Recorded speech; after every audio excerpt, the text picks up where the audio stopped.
বাংলাদেশের 70% মানুষ মূলত দাঁড়িপাল্লার পক্ষে, জামাত ইসলামের পক্ষে, 11 দলীয় জোটের পক্ষে রায় দিয়েছিল।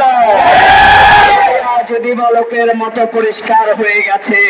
সুতরাং 70% মানুষের বিরুদ্ধে অবস্থান গ্রহণ করে আপনারা বেশি দিন ক্ষমতায় টিকে থাকতে পারবেন না। ভাবছেন আইন আপনারা পরিবর্তন করছেন, আপনারা আজকে শেখ হাসিনা ব্যতীত আপনারা সব কিছুই আগের মতো রেখে দিয়েছেন।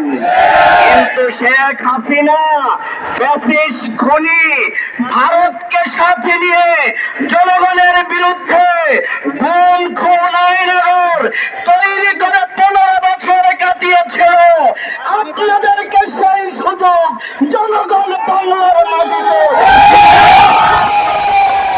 সংগ্রামী ভাই এবং বন্ধুগণ, তাই আজকের এই সমাবেশ থেকে আমরা এই সরকারকে জানিয়ে দিতে চাই, গতকালকেই আমার প্রিয় ভাই আবু সাইদের খুনিদের রায় হয়েছে, কিন্তু তার স্বপ্নের বাংলাদেশ, সেই ইনসাফের বাংলাদেশ, দুর্নীতিমুক্ত বাংলাদেশ, জনমানুষের বাংলাদেশ প্রতিষ্ঠার জন্য যারা সংসদীয় স্বৈরতন্ত্র কায়েম করবে তাদের বিচার একদিন এই ট্রাইব্যুনালে অনুষ্ঠিত হবে।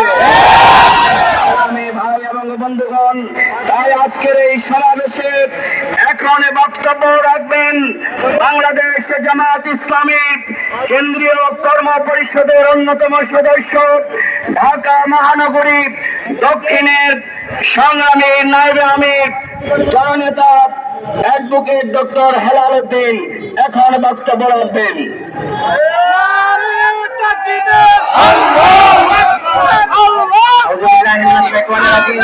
বিসমিল্লাহির রহমানির রহিম। আজকের এই বিক্ষোভ পূর্ব সমাবেশের সম্মানিত সভাপতি, সংগ্রামী প্রধান অতিথি, নেতৃবৃন্দ, প্রাণপ্রিয় ঢাকাবাসী, সাংবাদিক বন্ধুগণ, আসসালামু আলাইকুম ওয়া রাহমাতুল্লাহি ওয়া বারাকাতুহু। আমরা মূলত প্রধান অতিথির কাছ থেকে বক্তব্য শুনব। আমি সংক্ষেপে দুই একটি কথা বলতে চাই। গতকাল শেরপুরে এবং বগুড়াতে যে নির্লজ্জ কাণ্ড তারা সংগঠিত করেছে, তারা নির্বাচনের নামে উপহাস করেছে, নির্বাচনের নামে তারা ভোট ডাকাতি করেছে, জালিয়াতি করেছে, ইলেকশন ইঞ্জিনিয়ারিং করেছে। এটা ওই শেখ হাসিনার পক্ষেই সম্ভব ছিল। শেখ হাসিনার সকল চরিত্র এই ফ্যাসিবাদীরা শুরু করেছে। সংগ্রামী ভাইয়েরা, শেখ হাসিনা একদিন, 1 বছর, 2 বছর করে 17 বছরে যে কাজ করেছে, আজকের এই নব্য ফ্যাসিবাদ গতকালকে নির্বাচনে তারা 2 মাসের মধ্যে সেই ঘটনা ঘটিয়েছে। এই ঘটনার তীব্র নিন্দা এবং প্রতিবাদ জানাচ্ছি।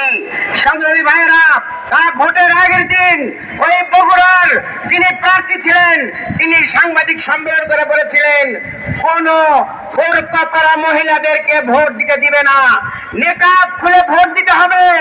আজকে ইসলামের বিরুদ্ধে অবস্থান নিয়েছেন, বোরকার বিরুদ্ধে অবস্থান নিয়েছেন, যে অবস্থানটা শেখ হাসিনা নিয়েছিল। ভোট ডাকাতি, ভোট জালিয়াতি এবং মানুষের উপরে হামলা, আমাদের শেরপুরের একজন ভাইকে তারা আহত করেছে, তিনি আজকে জীবন মৃত্যুর সন্ধিক্ষণে রয়েছেন। সংগ্রামী ভাইরা, কোন কাজ তারা বাদ রাখে নাই।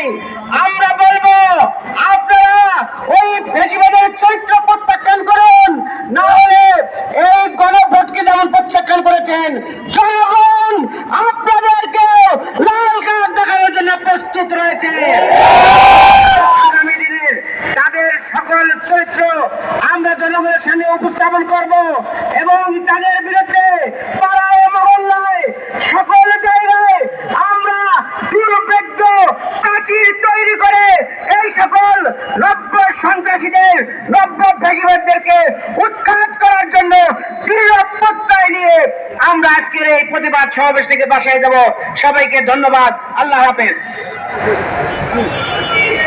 সংগ্রামী ভাই এবং বন্ধুগণ, বিক্ষোভ মিছিল পূর্ব সমাবেশে এখন প্রধান অতিথির বক্তব্য রাখবেন বাংলাদেশের গণমানুষের প্রিয় সংগঠন বাংলাদেশ জামাত ইসলামীর সম্মানিত সেক্রেটারি জেনারেল সাবেক এমপি মজলুম জননেতা অধ্যাপক মিয়া গোলাম পরওয়ার আজকের এই সমাবেশে এখন প্রধান অতিথির বক্তব্য রাখবেন বাংলাদেশ জামাত ইসলামীর সম্মানিত সেক্রেটারি জেনারেল জননেতা অধ্যাপক মিয়া গোলাম পরওয়ার।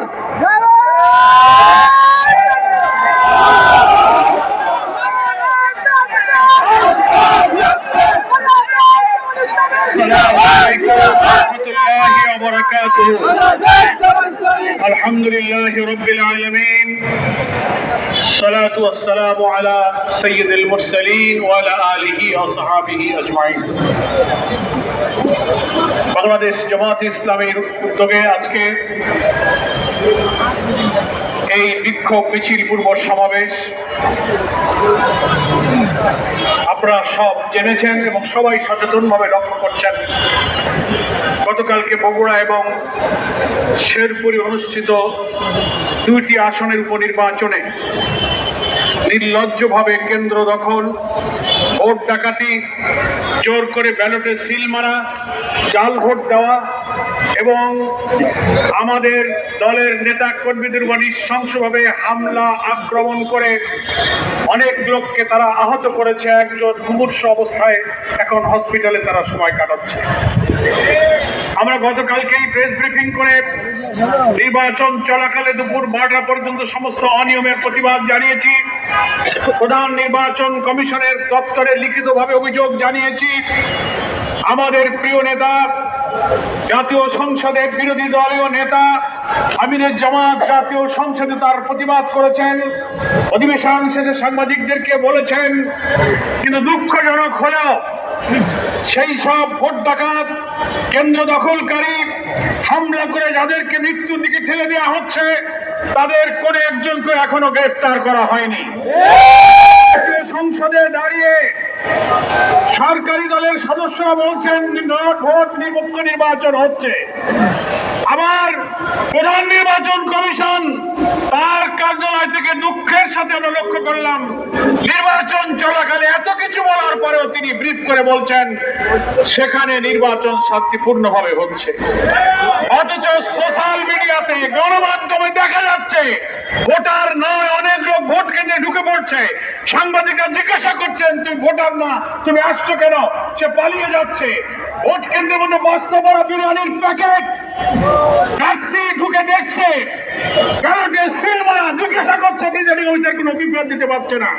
বহু ছবি সোশ্যাল মিডিয়াতে ছড়িয়ে পড়ার পরও কি করে সাংবিধানিক পদে অধিষ্ঠিত প্রধান নির্বাচন কমিশনার বলেন যে সেই নির্বাচন নিরপেক্ষ হয়েছে। আমরা এর তীব্র নিন্দা জানাই। আমাদের আজকের মহানগরী নেতৃবৃন্দ বলেছেন প্রমাণ হলো এত রক্ত, এত অন্তর, এত জীবনের বিনিময়ে বিদ্যমান রাষ্ট্র আইন সংস্কার করে নতুন বাংলাদেশের জন্য যে লড়াই আমরা করছিলাম সেই লড়াইয়ের অংশ হিসেবে একটা নির্বাচনে যারা নির্বাচিত হয়ে ক্ষমতায় আসলেন তাদের অধীনে প্রথম এই উপনির্বাচনে আবার সেই আওয়ামী দুঃশাসনের মতো, এমনকি বিএনপির আমলে 94 দিয়ে মাগুরার ইলেকশনের দৃশ্য হয়েছিল, গতকালকে নির্বাচনে আবার প্রমাণ হয়েছে কোন দলীয় সরকারের অধীনে নির্বাচন নিরপেক্ষ হবে না। আমরা প্রধান নির্বাচন কমিশনারকে বলব আপনি এই দুইটি আসনের নির্বাচনকে বাতিল ঘোষণা করুন। যে পরিমাণ অনিয়ম, গুরুতর অভিযোগ সোশ্যাল মিডিয়ায় ছড়িয়ে পড়া ছবি প্রমাণ করে সেই নির্বাচন একতরফাভাবে বিএনপি প্রার্থীরা দখল করে তারা কেটে কুটে ভর্তি করে নিয়েছে। এই নির্বাচন আমরা মানি না। নির্বাচন বাতিল করতে হবে। এই দুইটি আসনে পুনর্নির্বাচন দাবি করছে। যারা হামলা করেছে, ভোট কেটেছে, আমাদের লোকদেরকে মেরে মেরে কুপিয়ে ক্ষতবিক্ষত করেছে, তাদেরকে আমরা গ্রেফতার দাবি করছি। সংগ্রামী দেশবাসী ভাইয়েরা, আরেকটি কথা বলে আমরা শেষ করতে চাই। আমাদের আজকের সভার সভাপতি কেন্দ্রীয় নির্বাহী পরিষদের সদস্য মহানগরী উত্তরের আমির জনতা সেলিম উদ্দিনের বক্তব্যের পরেই আমরা মিছিলে যাব। আমাদের আজকের মিটিং এর কথা হলো একটা, বাংলাদেশে ক্রমশ জনগণের ইচ্ছা এবং রায়ের বিরুদ্ধে আকাঙ্ক্ষাকে দুরুৎসাহ করার জন্য একের পর এক বিএনপি সরকার যে পথে আগাচ্ছেন, এই পথ হচ্ছে আপনাদের জন্য সর্বনাশা অপরিণামদর্শী পথে আপনারা হাঁটতে শুরু করেন। এখনো সময় আছে, আপনারা ফিরে আসুন। আপনারা জাতীয় সংসদের যে সমস্ত মন্ত্রীরা বই পুস্তক সংবিধান আর বই পুস্তক কুচিয়ে বলছেন আমরা জুলাই সনদ সব অক্ষরে অক্ষরে মানব, আমার গণভোট বাতিল করার জন্য সংসদ অর্ডিন্যান্সকে আপনারা সেখানে পাস করতেছেন। আপনারা সংবিধান সংস্কার আদেশ রাষ্ট্রপতির মানেন না, সংবিধান সংস্কার পরিষদ মানেন না, গণভোট এবং তার ফলাফল মানেন না। তাহলে তো মাননীয় প্রধানমন্ত্রী, স্বরাষ্ট্রমন্ত্রী, আইনমন্ত্রী যারা পার্লামেন্টের ব্যাপারে কথা বলছেন, একটা কথার জবাব জাতির কাছে দেন, পার্লামেন্টে দাঁড়িয়ে বলুন আপনারা যে গণভোটে হার পক্ষে ভোট দিতে বলেছিলেন, জনগণ, আমরাও তো বলেছিলাম জনগণ 5 কোটি ভোট দিয়েছে। বর্তমান প্রধানমন্ত্রী নির্বাচনের আগে শহীদ আবু সাইদের কবর জিয়ারতে গিয়ে যে বলেছিলেন যে হ্যাঁ আপনারা গণভোটে হার পক্ষে ভোট দেন, আমরা বিশ্বাস করি প্রধানমন্ত্রী নিজেই যেহেতু হার পক্ষে ভোট দিতে বলেছিলেন, তাই প্রধানমন্ত্রী নিজেও হার পক্ষে ভোট দিয়েছেন। হার পক্ষে ভোট দেওয়ার অর্থ হল 84 লক্ষ মতের জুলাই সনদের পক্ষে আপনি ভোট দিয়েছেন, সমস্ত সাংবিধানিক সংস্কারের পক্ষে আপনি ভোট দিয়েছেন। স্বরাষ্ট্রমন্ত্রী যদি আপনি হার পক্ষে ভোট দিয়ে থাকেন তাহলে আপনি জুলাই সনদের পক্ষে ভোট দিয়েছেন। গণভোটের ব্যালটে কোনো নোট অফ ডিসেন্ট ছিল না, সমস্ত সংস্কারের বিষয়গুলো গণভোটে ছিল। 5 কোটি মানুষ ভোট দিয়ে আপনাদের নোট অফ ডিসেন্টকে বাতিল করে খারিজ করে দিয়েছে। আপনারা পেয়েছেন 50-51 ভাগ ভোট, আর গণভোটে জুলাই সনদের পক্ষে দিয়েছে 70 ভাগ ভোট। একটা বৈঠকে একটা ভোটে যারা বেশি ভোট পায় তারাই বিজয়ী হয়, যারা কম পায় তারাই পরাজিত হয়। 50-এর কাছে 70 বিজয়ী হয়েছে। বিজয়ী যারা হয় তাদের সিদ্ধান্তের চূড়ান্ত হয়। আপনারা 8-10টা পয়েন্টে নোট অফ ডিসেন্ট যদি দিয়েও থাকেন, সেইটা ঐক্যমত্য কমিশন গণভোটের ব্যালটে অন্তর্ভুক্ত করে নাই। জনগণ ভোট দিয়েছে যে নোট অফ ডিসেন্ট চাই। 84টি ঐক্যমত, 47টি সাংবিধানিক সংস্কারের প্রত্যেকটি জিনিসের পক্ষে 5 কোটি মানুষ ভোট দিয়ে হাকে জয়যুক্ত করেছে। তাহলে প্রধানমন্ত্রী এই হার পক্ষে ভোট দিয়েছেন, আইনমন্ত্রী দিয়েছেন, স্বরাষ্ট্রমন্ত্রী দিয়েছেন, তার অর্থ হল আপনার সংস্কারকে মেনে নিয়েছেন। তাহলে আপনার দেওয়া ভোটের বিরুদ্ধে আপনি কি এখন ভূমিকা নিলেন? আপনি বললেন আমি মানি, এখন আবার বলেন ওই অর্ডিন্যান্স বাতিল, ওই গণভোট বাতিলের জন্য আপনি আবার সেখানে বিশেষ কমিটিতে পাঠিয়ে সেটা বাতিল করতেছেন সে অধ্যাদেশ। আপনার ঐক্যমত্য কমিশনে 9 মাস ধরে এই জুলাই সনদ তৈরি করা, আইনি ভিত্তি দেওয়ার জন্য একটি গণভোটের প্রয়োজন, রাষ্ট্রপতির আদেশের প্রয়োজন, সংবিধান সংস্কারের প্রয়োজন, এই সব আলোচনায় কিন্তু আপনারা ছিলেন। তখন তো একটা আপত্তি করেননি, না বলেননি। রাষ্ট্রপতির সংবিধান সংস্কারের আদেশটা জারি হয়েছে 25 সালের নভেম্বর মাসের 13 তারিখে। নভেম্বর গেল, ডিসেম্বর গেল, জানুয়ারি গেল, ফেব্রুয়ারির 12 তারিখে ভোট হলো। এই 3-4 মাসে তো আপনারা বলেননি যে রাষ্ট্রপতির আইন অবৈধ, আমরা মানি না। আপনি তো বলেননি গণ সংস্কার পরিষদ মানি না। আপনি তো বলেননি জুলাই সনদের এই সব আমরা মানি না। 4 মাস চুপ করেছিলেন কেন? ভোট হয়ে গেল, ইঞ্জিনিয়ারিং হলো, সরকার গঠন করে চেয়ারে বসে এখন ফ্যাসিবাদী কর্তৃত্বশীলদের মতো ক্ষমতাকে কাজে লাগিয়ে জনগণের আকাঙ্ক্ষাকে আপনি বাতিল করতে চাচ্ছেন। তাহলে আমরা কি বলতে পারি না, জনগণ বলতে পারি না যে প্রধানমন্ত্রী, যে আইনমন্ত্রী, যে স্বরাষ্ট্রমন্ত্রী হাতে ভোট দিয়ে সংস্কারের পক্ষে দিল, এখন আবার সেই গণভোট বাতিলের জন্য আপনি আইন জারি করতেছেন, তাহলে আপনি কি দ্বিচারিতা করছেন না? এটার কি জবাব দেবেন? আমরা বিশ্বাস করি আপনি যদি হাতে ভোট দিয়ে থাকেন তার অর্থ দাঁড়ালো আপনার নিজের পক্ষে আপনি নিজে অবস্থান গ্রহণ করেছেন। তা যদি না হয় তাহলে আপনাকে বলতে হবে যে না, আমি গণভোটে হাতে ভোট দেইনি, নাতেই ভোট দিয়েছি। পার্লামেন্টে দাঁড়িয়ে সাহস থাকলে বলুন এই সংস্কার না মানার অর্থ হলো গণভোটে নাতে ভোট দেওয়া। আপনি সেই নাতে ভোট দিয়েছেন, জাতির কাছে সেটা বলুন, তাহলে বুঝবে যে না আপনি ইমানদারির কাজ করেছেন, কোনো প্রতারণা করেননি। আর যদি হাতে ভোট দিয়ে এখন আবার গণভোট বাতিল করতে চান তাহলে বুঝতে হবে এটার নামই হচ্ছে প্রতারণা, নামই হচ্ছে দ্বিচারিতা। ফলে রাজনীতির এই সংকট সংসদে যেটা সমাধান হওয়ার কথা ছিল, এখনো সময় আছে, পার্লামেন্ট চলমান। গুরুত্বের কারণে আজকে শুক্রবারের দিনেও পার্লামেন্ট চলছে। আমরা অনুরোধ জানাবো সংবিধান সংস্কার পরিষদের সদস্য হিসেবে আপনারা এই চলমান সংসদে শপথ গ্রহণ করুন। প্রধানমন্ত্রী রাষ্ট্রপতিকে অনুরোধ করুন তিনি সংবিধান সংস্কার পরিষদ অধিবেশন আহ্বান করুন।